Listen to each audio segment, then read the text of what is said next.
ನಮಸ್ಕಾರ. ವಿಶೇಷ ಕಾರ್ಯಕ್ರಮಕ್ಕೆ ತಮಗೆಲ್ಲ ಆತ್ಮೀಯವಾದ ಸ್ವಾಗತ.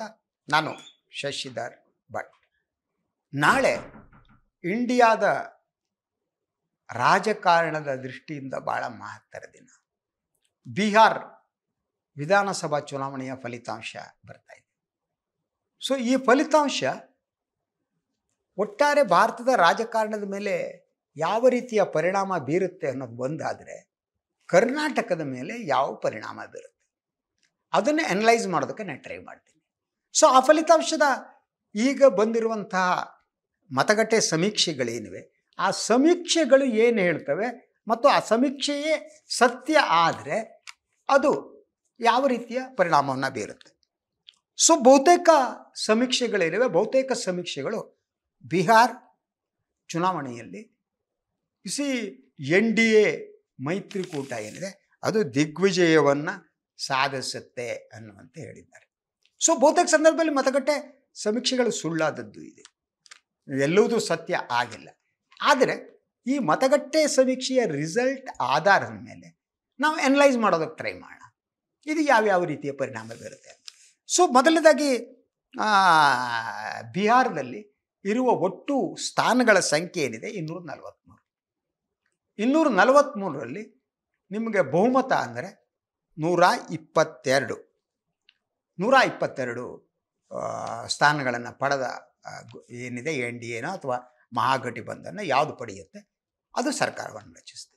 ಆದರೆ ಈಗ ಬಂದಿರುವ ಮತಗಟ್ಟೆ ಸಮೀಕ್ಷೆಯ ಪ್ರಕಾರ, ಸೊ ನೀವು ಎವರೇಜ್ ನಾನು ಎಲ್ಲದಕ್ಕೂ ಹೇಳೋಕೆ ಹೋಗ್ತೀನಿ.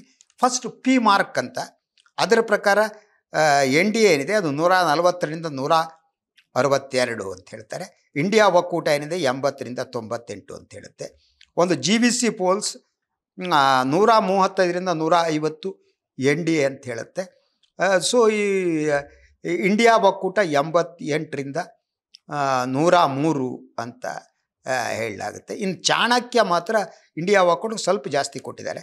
ಇದು ಚಾಣಕ್ಯ ಪ್ರಕಾರ 130ರಿಂದ 138 ಸ್ಥಾನ NDAಗೆ, 100ರಿಂದ 108 ಸ್ಥಾನ ಇಂಡಿಯಾ ಒಕ್ಕೂಟಕ್ಕೆ ಅಂತ. ಅದರ ಜೊತೆಗೆ ಉಳಿದ ಸಣ್ಣ ಪುಟ್ಟ ಪಕ್ಷಗಳದ್ದು ಅದು ಇದೆ. ಅಂದರೆ ಒಟ್ಟಾರೆ ದಟ್ ಬಿಹಾರದಲ್ಲಿ BJP ಮತ್ತು ನಿತೀಶ್ ಕುಮಾರ್ ಅವರ ಇದೇನಿದೆ NDA ಒಕ್ಕೂಟ ಅದು ಅಧಿಕಾರಕ್ಕೆ ಬರುತ್ತೆ ಅನ್ನೋದು ಸಮೀಕ್ಷೆ. ಈ ಸಮೀಕ್ಷೆ ಸತ್ಯ ಆಗುತ್ತೆ ಅಂತ ಇಟ್ಕೊಳ್ಳೋಣ, ಗೊತ್ತಿಲ್ಲ. ಇದು ಸತ್ಯ ಆದರೆ ಕರ್ನಾಟಕದ ರಾಜಕಾರಣದ ಮೇಲೆ ಇದು ಯಾವ ಪರಿಣಾಮವನ್ನು ಬೀರುತ್ತೆ ಅದನ್ನು ನಾನು ಈಗ ಹೇಳೋದಕ್ಕೆ ಹೊರಟಿದ್ದೆ. ಕರ್ನಾಟಕದ ರಾಜಕಾರಣ ಅಂದರೆ ಕರ್ನಾಟಕದಲ್ಲಿ ಅಧಿಕಾರ ಹಂಚಿಕೆಯ ಸೂತ್ರದ ಬಗ್ಗೆ ಚರ್ಚೆ ನಡೀತಾ ಇದೆ. ಸೊ ನವೆಂಬರ್ ಕ್ರಾಂತಿಯ ಬಗ್ಗೆ ಚರ್ಚೆ ನಡೀತಾ ಇದೆ. ಸಿದ್ದರಾಮಯ್ಯನವರು ರಾಜೀನಾಮೆ ಕೊಟ್ಟು DK ಶಿವಕುಮಾರ್ ಮುಖ್ಯಮಂತ್ರಿ ಆಗ್ತಾರಾ ಅನ್ನೋ ಬಗ್ಗೆ ಚರ್ಚೆ ನಡೀತಾ ಇದೆ. ಸೊ DK ಶಿವಕುಮಾರ್ ಅವರ ಆಪ್ತರೋ ಇನ್ನೊಬ್ಬರೋ ಯಾರು ಹೇಳಿದ್ರೋ ಗೊತ್ತಿಲ್ಲ, ಆ ಮಾಧ್ಯಮಗಳಲ್ಲಿ ಬಂದು ವರದಿ ಪ್ರಕಾರ ಶಿವಕುಮಾರ್ ಡೇಟ್ ಕೂಡ ನೋಡಿದ್ದಾರೆ, 21, 26 ನವಂಬರ್ ಅಂತ ಹೇಳಲಾಗ್ತದೆ. ಹೇಗೆ ಹಾಗಿದ್ದರೆ ಈ ಫಲಿತಾಂಶ ಯಾವ ರೀತಿ ಪರಿಣಾಮ ಬೀರುತ್ತೆ ಅದನ್ನು ನೋಡಬೇಕಾದ್ರೆ ಈ ರಾಜಕೀಯ ಪಕ್ಷಗಳ ಮನಸ್ಥಿತಿ ಭಾಳ ಮುಖ್ಯ. ಈಗ ಕಾಂಗ್ರೆಸ್ ಬಗ್ಗೆ ಮಾತನಾಡೋಣ. ಈ ಫಲಿತಾಂಶ ಕಾಂಗ್ರೆಸ್ ಮೇಲೆ ಯಾವ ಪರಿಣಾಮ ಬೀರುತ್ತೆ, ಆ ಪರಿಣಾಮ ರಾಜ್ಯ ರಾಜಕಾರಣದ ಮೇಲೆ ಯಾವ ರೀತಿ ಪರಿಣಾಮ ಬೀರುತ್ತೆ, ಹೀಗೆ 2 ಹಂತಗಳಿಟ್ಕೊಂಡು ನೋಡೋಣ. ಮೊದಲು ಒಂದೊಮ್ಮೆ ಈ ಸಮೀಕ್ಷೆಯ ಪ್ರಕಾರ NDA ಒಕ್ಕೂಟ ಏನಿದೆ ಅದೇ ಅಧಿಕಾರಕ್ಕೆ ಬಂದರೆ ಇದು ಕಾಂಗ್ರೆಸ್ ಪಕ್ಷಕ್ಕೆ ಒಳಗಡೆಯಿಂದ ದುರ್ಬಲಗೊಳಿಸುತ್ತೆ. ಕಾಂಗ್ರೆಸ್ ಶಾಕಿಂಗು ಆಗ್ಬೋದು ಈ ಚುನಾವಣೆಯನ್ನು ಸೋತರೆ. ಆ ಸಂದರ್ಭದಲ್ಲಿ ಕಾಂಗ್ರೆಸ್ ಹೈಕಮಾಂಡ್ ಇದನ್ನು ಹೆಂಗೆ ತಗೊಳುತ್ತೆ ಒಂದು ಪ್ರಶ್ನೆ. ಒಂದೊಮ್ಮೆ ಇಂಡಿಯಾ ಒಕ್ಕೂಟ ಗೆದ್ದರೆ ಆಗ ಕಾಂಗ್ರೆಸ್ ಶಕ್ತಿಯುತ ಆಗುತ್ತೆ. ಸೊ ಒಂದು ಹೈಕಮಾಂಡ್ ಶಕ್ತಿಯುತವಾದಾಗ ಅದರ ವರ್ತನೆ ಬೇರೆ ರೀತಿ ಇರುತ್ತೆ, ದುರ್ಬಲವಾದಾಗ ಅದರ ವರ್ತನೆ ಇನ್ನೊಂದು ಮತ್ತೊಂದು ರೀತಿ ಇರುತ್ತೆ ಪರಿಣಾಮ. ನಾನು ಈ ಬಗ್ಗೆ ರೆಫರ್ ಮಾಡಿದಾಗ ಯಾರೋ ಒಂದು ಏನ್ರಿ ಬಿಹಾರ್ ಎಲೆಕ್ಷನ್ ಕರ್ನಾಟಕದಲ್ಲಿ ಏನಾರ ಆಗುತ್ತೆ ರೀ, ನಿಮ್ಗೇನು ಗೊತ್ತಿರ್ರಿ ತಲೆ ಇದೆ ಏನ್ರಿ ಅಂತ ಯಾರೋ ರಿಯಾಕ್ಟ್ ಮಾಡಿದ್ರು. ಏನಾಗುತ್ತೆ, ಹೈಕಮಾಂಡ್ ಪವರ್ಫುಲ್ ಆದರೆ ಆಗ ಅವರು ತಮ್ಮ ಬತ್ತಳಿಕೆಯಲ್ಲಿರುವ ಅಸ್ತ್ರಗಳನ್ನೆಲ್ಲ ಪ್ರಯೋಗಿಸ್ತಾರೆ. ಒಂದೊಮ್ಮೆ ಗೆದ್ದರೆ ಆಗ ಸಿದ್ದರಾಮಯ್ಯನವ್ರನ್ನ ಬದಲಿಸಿ ಡಿ ಕೆ ಶಿವಕುಮಾರ್ ಅವರನ್ನ ಕೂಡಿಸುವ ಸ್ಥಿತಿಗೂ ಹೋಗ್ಬೋದು. ಸೋತ್ರೆ ದುರ್ಬಲ ಆಗ್ತಾರೆ, ಆವಾಗ ರಿಸ್ಕ್ ತಗೊಳ್ಳೋದು ರೆಡಿ ಇರಲಿಲ್ಲ. ಆದ್ದರಿಂದ ಈ ಒಂದು ಬಿಹಾರ್ ಚುನಾವಣಾ ಫಲಿತಾಂಶ ಏನಿದೆ ಅದು ಸಿದ್ದರಾಮಯ್ಯನವರ ಅಳಿವು ಉಳಿವಿನ ಪ್ರಶ್ನೆ ಕೂಡ ಆಗಬಹುದು ಅಂತ. ಒಂದೊಮ್ಮೆ ಸಮೀಕ್ಷೆಯಂತೆ NDA ಒಕ್ಕೂಟ ಅಧಿಕಾರಕ್ಕೆ ಬಂದರೆ ರಾಹುಲ್ ಗಾಂಧಿಯವರು ಹೇಗೋ 15ನೇ ತಾರೀಕು 16ರ ನಂತರ ಕಾಣುತ್ತೆ ಅವರು ವಿದೇಶಕ್ಕೆ ಹೋಗ್ತಾರೆ. 15ನೇ ತಾರೀಕು ಮುಖ್ಯಮಂತ್ರಿಗಳು ದೆಹಲಿಗೆ ಹೋಗಿರ್ತಾರೆ. ಅವತ್ತವರು ರಾಹುಲ್ ಗಾಂಧಿಯವರ ಅಪಾಯಿಂಟ್ಮೆಂಟ್ ಕೂಡ ಕೇಳಿದ್ದಾರೆ. ಅದನ್ನು ಅವರೇ ಸ್ಪಷ್ಟಪಡಿಸ್ತಾರೆ, ಅಪಾಯಿಂಟ್ಮೆಂಟ್ ಕೇಳಿದ್ದೀನಿ ನಾನು ಅಂತ. ಆ ಅಪಾಯಿಂಟ್ಮೆಂಟ್ ಕೊಡ್ತಾರಾ ಇಲ್ಲ ಗೊತ್ತಿಲ್ಲ. ಸೊ NDA ಅಧಿಕಾರಕ್ಕೆ ಬಂದಾಗ ಕಾಂಗ್ರೆಸ್ನವರು ದುರ್ಬಲವಾಗೋದರಿಂದ ಸಿದ್ದರಾಮಯ್ಯನವರಿಗೆ ಇನ್ನಷ್ಟು ಜೀವದಾನ ದೊರಕತ್ತೆ, ಅನುಮಾನನೇ ಬೇಕಾಗಿಲ್ಲ. ಯಾಕೆಂದರೆ ಇರುವ ಒಬ್ಬ ಪ್ರಮುಖ ಹಿಂದುಳಿದ ವರ್ಗದ ನಾಯಕರನ್ನ ಅಧಿಕಾರದಿಂದ ಇಳಿಸುವ ಧೈರ್ಯ ಕೂಡ ಬರಲ್ಲ. ಕಾಂಗ್ರೆಸ್ ಅದನ್ನೆಲ್ಲ ಮಾಡಿದೆ, ಇಲ್ಲಂತಲ್ಲ. ಕಾಂಗ್ರೆಸ್ಸಿಗೆ ಅವರು ಹೈಕಮಾಂಡ್ ಇದೆಯಲ್ಲ, ಅದು ಒಂದು ರೀತಿಯ ಸರ್ವಾಧಿಕಾರಿ ಪ್ರವೃತ್ತಿಯನ್ನು ಅದು ತೋರಿಸಿದ್ದಿದೆ. ಆವಾಗ ಶಕ್ತಿ ಇದ್ದಾಗ. ಯಾವಾಗ ನಿಶ್ಶಕ್ತರಾಗ್ತಾರೆ ಆವಾಗ ರಾಜಕೀಯವಾಗಿ ಮೂವ್ ಮಾಡಲ್ಲ. ಬೇಡಪ್ಪ ಸಾವಾಸ ಇದೆ, ಯಾಕೆ ಸುಮ್ಮನೆ ಈಗ ಟಚ್ ಮಾಡೋಕ್ಕೆ ಹೋಗಿ ಇರುವ ಒಬ್ಬ ಹಿಂದುಳಿದ ನಾಯಕ ಮಾಡಿಬಿಟ್ಟು ಆ ಮೆಸೇಜ್ ಹೊರಟೋಗುತ್ತೆ ಅಂತ. ಸೊ ಅದರಿಂದ ಇದು ಕೇವಲ ಸಿದ್ದರಾಮಯ್ಯನವ್ರಿಗೆ ಮಾತ್ರ ಅಲ್ಲ, ಡಿ ಕೆ ಶಿವಕುಮಾರ್ ಮುಖ್ಯಮಂತ್ರಿಯ ಸ್ಥಾನದ ಮೇಲೆ ಕುಳಿತುಕೊಳ್ಳಲೇಬೇಕು ಅಂತ ಏನು ಹಠ ಮಾಡ್ತಿದ್ದಾರೆ. ನನ್ನ ಪಾಲು ಕೊಡಿ ಅಂತ ಕೇಳ್ತಿದ್ದಾರೆ, ನಾನು ಕೆಲಸ ಮಾಡಿದ ಕೂಲಿ ಕೊಡಿ ಅಂತ ಕೇಳ್ತಿದ್ದಾರೆ.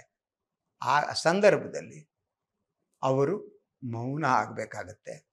ಅವರ ಮುಖ್ಯಮಂತ್ರಿಗಳ ಕನಸಿದೆಯಲ್ಲ ಅದು ದೂರಕ್ಕೆ ಹೋಗುತ್ತೆ.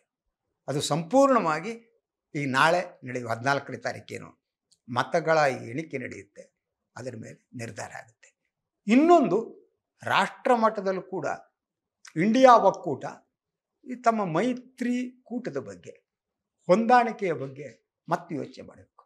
ಯಾಕೆಂದರೆ ಈ ಬಿಹಾರದಲ್ಲೇ ಕೆಲವು ಕ್ಷೇತ್ರಗಳಲ್ಲಿ ಎರಡು ಪಕ್ಷಗಳ ನಡುವೆ ಹೊಂದಾಣಿಕೆನೇ ಆಗಿಲ್ಲ. ಅದೊಂದು ಫ್ರೆಂಡ್ಲಿ ಫೈಟ್ ಅಂತ. ಅದು ಕನಿಷ್ಠ ಯಾವ ಮೆಸೇಜ್ ಹೋಗುತ್ತೆ ಸಾಮಾನ್ಯ ಜನರಿಗೆ ಅನ್ನೋದೇನಿದೆ ಅದು ಕಾಂಗ್ರೆಸ್ನವರಿಗೆ ಅರ್ಥ ಆಗಿದೆ. ಅದು ಏನು ಗೊತ್ತಾ ನಿಮಗೆ, ಒಂದು ಸ್ಯಾಕ್ರಿಫೈಸ್ ಮಾಡೋದು ಒಂದು ಪಕ್ಷ ಕೂತಿರ್ಬೇಕು. RJDಗಿರಲಿ ಕಾಂಗ್ರೆಸ್ಸಿಗಿರಲಿ, ನೀವು ಹೊಂದಾಣಿಕೆ ಮಾಡ್ಕೋತಿದ್ರೆ ಕೆಲವು ಸ್ಥಾನಗಳನ್ನ ಬಿಡಬೇಕಾಗತ್ತೆ. ಇಲ್ಲ ಇಲ್ಲಿ ಮಾತ್ರ ನಾವು ಫ್ರೆಂಡ್ಲಿ ಫೈಟ್ ಮಾಡ್ತೀವಿ, ಅಲ್ಲಿ ಮಾತ್ರ ಇನ್ನೇನೋ ಫೈಟ್ ಮಾಡ್ತೀವಿ. ಇದು ಜನ ಮೂರ್ಖರಲ್ಲ ಸರ್, ಅಯೋಗ್ಯ ಜನರಿಗೆ ರಾಜಕಾರಣ ಭಾಳ ಸ್ಪಷ್ಟವಾಗಿ ಅರ್ಥ ಆಗುತ್ತೆ. ಅದರ ಜೊತೆಗೆ ನೀವು ಬಿಹಾರದಲ್ಲಿ NDA ಮೈತ್ರಿಕೂಟವನ್ನು ಕೈ ಹಿಡಿದಿದ್ರಿ ಏನು ಗೊತ್ತಾ, ಮಹಿಳಾ ಮತದಾರರು ಕೊನೆಯ ಹಂತದಲ್ಲಿ ಕೊಟ್ಟಂಥ 10,000 ರೂಪಾಯಿ ಮಹಿಳೆಯರಿಗೆ. ಅದನ್ನು ನೋಡ್ತಾ ಚುನಾವಣಾ ಆಯೋಗ ಇದೆಯಲ್ಲ ಅದು ಒಂಥರ ಡಮ್ಮಿ, ಅದು ವಿಭಾಗ, ಯಾರ್ದು BJP ವಿಭಾಗ. ಅದು BJP ಒಳಗಡೆ ಬೇರೆ ಬೇರೆ ಇರ್ತವೆ ನೋಡಿ. ಇದು ರೈತ ಮೋರ್ಚಾ, ಇನ್ನೊಂದು ಮೋರ್ಚಾ, ಇದು ಚುನಾವಣಾ ಮೋರ್ಚಾ. ಚುನಾವಣಾ ಆಯೋಗವೇ ಚುನಾವಣಾ ಮೋರ್ಚಾ BJP. ಆದ್ದರಿಂದ ಅದ್ರ ಬಗ್ಗೆ ಏನು ಹೇಳಿಲ್ಲ, ಅದು ವರ್ಕೌಟ್ ಆಗೋದು. ಇನ್ನೊಂದು, ನಿತೀಶ್ ಕುಮಾರ್ ಏನಿದ್ದಾರೆ ಅವರು ಮೊದಲಿಂದಲೂ ಕೂಡ ಮಹಿಳಾ ಮತದಾರರ ಮೇಲೆ ಕಣ್ಣಿಟ್ಟವರು ಅಂತ. ಅವರು ಅಲ್ಲಿ ಪಾನ ನಿಷೇಧ ಜಾರಿಗೆ ತಂದಿದ್ದು ಸಂಪೂರ್ಣವಾಗಿ ಮಹಿಳೆ ಮತದಾರನ ಲಕ್ಷ್ಯದಲ್ಲಿಟ್ಟುಕೊಂಡು ರಾಜಕಾರಣ ಮಾಡ್ತಾ ಬಂದಿದ್ದು ಲಾಸ್ಟ್ 2 ದಶಕದಿಂದ. ಆದ್ದರಿಂದ ಮಹಿಳಾ ಮತದಾರರಿಗೆ ನಿತೀಶ್ ಕುಮಾರ್ ಬಗ್ಗೆ ಅತಿಯಾದ ಪ್ರೀತಿ ಇದೆ, ಗೌರವ ಇದೆ. ಅದು ಈ ಚುನಾವಣೆಯಲ್ಲಿ ಕೂಡ ವರ್ಕೌಟ್ ಆದಂಗೆ ಕಾಣುತ್ತೆ. ಮಹಿಳಾ ಮತದಾರರು ನೋಡಿ, ಮತದಾರರ ಸಂಖ್ಯೆ ಕೂಡ ಮತದಾರ ಫಲಿತಾಂಶದ ಬರೋ ಸಂದರ್ಭದಲ್ಲಿ ಗೊತ್ತಾಗುತ್ತೆ. ಅದು ಹೇಗೆ ಮತದಾನ ನಡೆದಂಥ ಸಂದರ್ಭದಲ್ಲಿ ಮಹಿಳಾ ಮತದಾರರು ಯಾವ ಮಟ್ಟದಲ್ಲಿ ಮತದಾನ ಮಾಡಿದ್ರು ಅನ್ನೋದು, ಅದು ಕೂಡ BJP ಮತ್ತು ನಿತೀಶ್ ಕುಮಾರ್ ಅವರನ್ನು ಕೈ ಹಿಡಿದ ಚಾನ್ಸಸ್ ಕಾಣುತ್ತೆ. ಕರ್ನಾಟಕದವ್ರಿಗೆ ಏನಾಗಬೇಕು ಬಿಹಾರ ಅಂತ ಅನ್ಬೋದು, ಆದರೆ ಸಿದ್ದರಾಮಯ್ಯ ಮತ್ತು DK ಶಿವಕುಮಾರ್ ಮಟ್ಟಿಗೆ ಇದು ಬಹಳ ಮಹತ್ವದ್ದಾಗಿತ್ತು. ಬಿಹಾರ್ ಚುನಾವಣೆಯಲ್ಲಿ NDA ಗೆದ್ದರೆ ಸಿದ್ದರಾಮಯ್ಯನವರಿಗೆ ಜೀವದಾನ, ಇಂಡಿಯಾ ಒಕ್ಕೂಟ ಗೆದ್ದರೆ DK ಶಿವಕುಮಾರ್ ಮುಖ್ಯಮಂತ್ರಿ ಆಗೋದಕ್ಕೆ ಇನ್ನೊಮ್ಮೆ ಟ್ರೈ ಮಾಡ್ಬೋದು. Let us wait and see. ಇದು ಇವತ್ತಿನ ವಿಶೇಷ. ಇನ್ನೊಂದು ವಿಶೇಷದೊಂದಿಗೆ ಮತ್ತೆ ಭೇಟಿ ಮಾಡ್ತೀನಿ. ನಮಸ್ಕಾರ.